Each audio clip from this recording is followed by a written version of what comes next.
Dear Patriots, before the news starts, please subscribe to our patriotic channel by clicking the subscribe button. Give us a thumbs up to this video. Don't forget to leave your opinion below in the comments section. Share the news on Facebook and Twitter so you friends see it. Thank you. Media leaks President Trump's speech with Mexican president and spread dangerous lie. Here's the truth. The media has leaked the transcript of a private conversation between President Trump and the Mexican president Enrique Peña Nieto. The call happened on January 27. The media has taken one line out of context that makes it sound like he doesn't care about the wall. Believe it or not, this is the least important thing that we are talking about, but politically this might be the most important talk about, said Trump. CNN reported this gleefully out of context. However, when you actually listen to the full conversation, he was talking about the dollar value of the wall, not the wall itself. He pushed the Nieto very hard for him to pay the construction of the wall. My people stand up and say, Mexico will pay for the wall, and your people probably say something in a similar but slightly different language. But the fact is we are both in a little bit of a political bind because I have to have Mexico pay for the wall, I have to, said President Trump. I have been talking about it for a 2-year period, and the reason I say they are going to pay for the wall is because Mexico has made a fortune out of the stupidity of U.S. trade representatives, said President Trump. Because you and I are both at a point now where we are both saying we are not to pay for the wall. From a political standpoint, that is what we will say. We cannot say that anymore because if you are going to say that Mexico is not going to pay for the wall, then I do not want to meet with you guys anymore because I cannot live with that, said President Trump. Not exactly what CNN is reporting.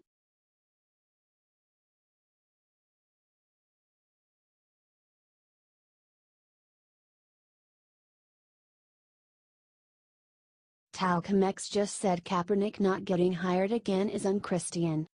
The racist Black Lives Matter group has no shortage of obnoxious people among its members and supporters, but the very worst one just might be New York Post writer Shaun King.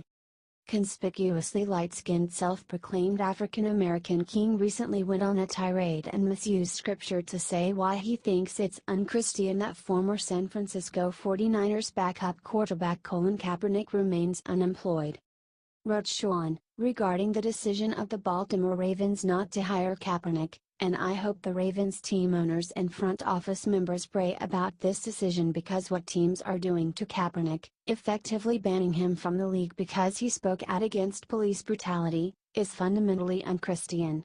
To be clear, I didn't introduce faith into this conversation, the Ravens did. So let me press this case a bit further. He continued, what it appears this is going to come down to is whether or not the Ravens pray to the God of Donald Trump or the God of Matthew, Mark, Luke, and John. Trump's God, and the followers of Trump's God, believe Trump is a man of great faith who is actually bringing Jesus back to the White House. Trump's God and the followers of Trump's God appear to hate immigrants and refugees. King was only getting started. He added in his wannabe sermon, Trump has already spoken very clearly about his disdain for Colin Kaepernick and his love of police brutality. If Trump's God feels the same way, then surely he'll tell the Ravens owner to shun Colin Kaepernick. That would absolutely be the white, conservative Christian thing to do. He also said that supporters of Trump are confusing Christianity with a peculiar version of patriotic, partisan white supremacy. That's actually not new, but drove the KKK.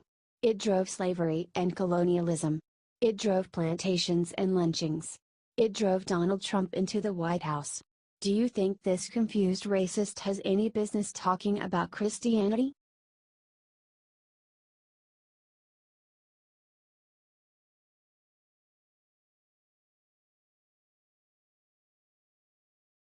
Eric Bolling slammed Trump advisor Miller on one huge issue. Do you agree with him?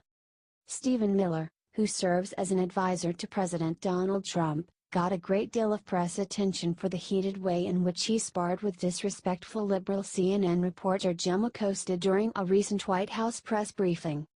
Many people were happy to see the way in which Miller aggressively handled this reporter's allegations about President Trump's new immigration plan.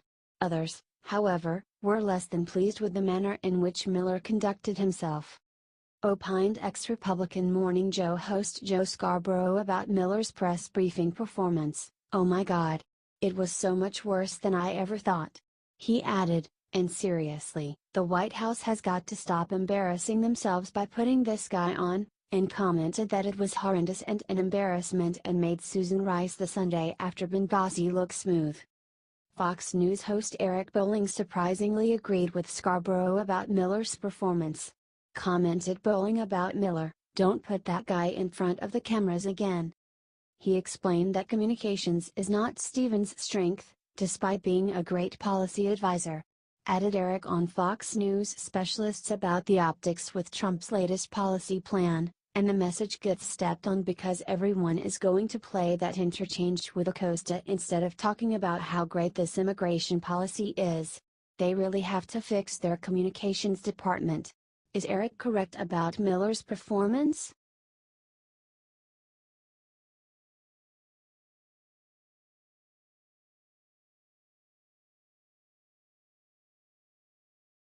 Michael Moore now wants a big lip celeb to run for president in 2020, she'd be horrible. In predictable fashion, corpulent progressive Michael Moore has been attempting to stay in the limelight by trashing President Donald Trump together with other multimillionaire celebrities like Meryl Streep and George Clooney. The propaganda filmmaker evidently believes that the best way for the Democratic Party to defeat Republican incumbent Trump in the 2020 is to run one of his liberal celebrity friends against him. In a recent interview, Moore proclaimed that he wants hyper-wealthy Oprah Winfrey to run on the Democratic ticket.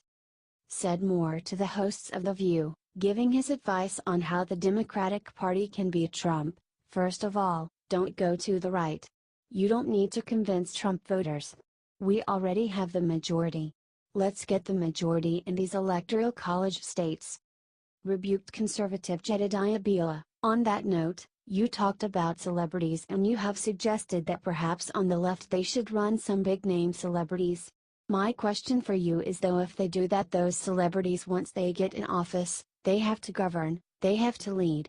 Have we not seen that experience, whether it's serious business experience or serious governmental experience? Experience matters. Do you still feel the same way now that you have seen Trump?" Replied Blowhard Moore, "Yes, because the celebrities on our side, first of all, are smart."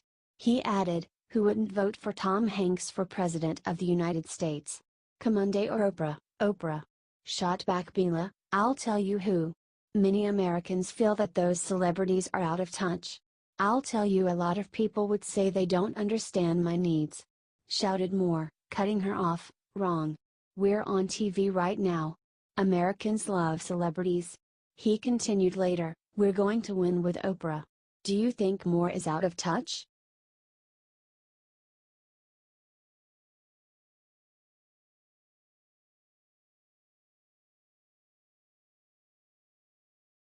Obama left Trump a revolting surprise in the White House. "It's so gross."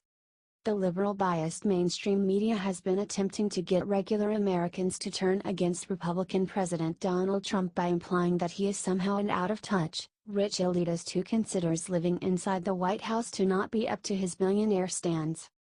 In a recent smear feature in Golf magazine, the journalist claimed that President Trump actually referred to the White House as a real dump. Trump has forcefully denied that he made that statement, and numerous informed insiders including Newt Gingrich have backed Trump up. However, what the journalist falsely claimed Trump said might actually be accurate about the White House, thanks to former President Barack Obama. According to a report from Freedom Daily, President Obama was negligent about upkeep in the mansion he occupied for 8 years at taxpayers' expense. He deferred so much maintenance on the White House that it ended up getting infested with roaches. Said Towson University political science professor Martha Joint Kumar about her encounter with roaches in the White House while Obama was president: "It was the size of a small drone. I wanted to bag it so that the GSA would know what kind of issue we had. I chased it. But it got away behind some wiring." Former First Lady Michelle Obama once referred to the White House as a prison, a fact that the mainstream media has conveniently forgotten.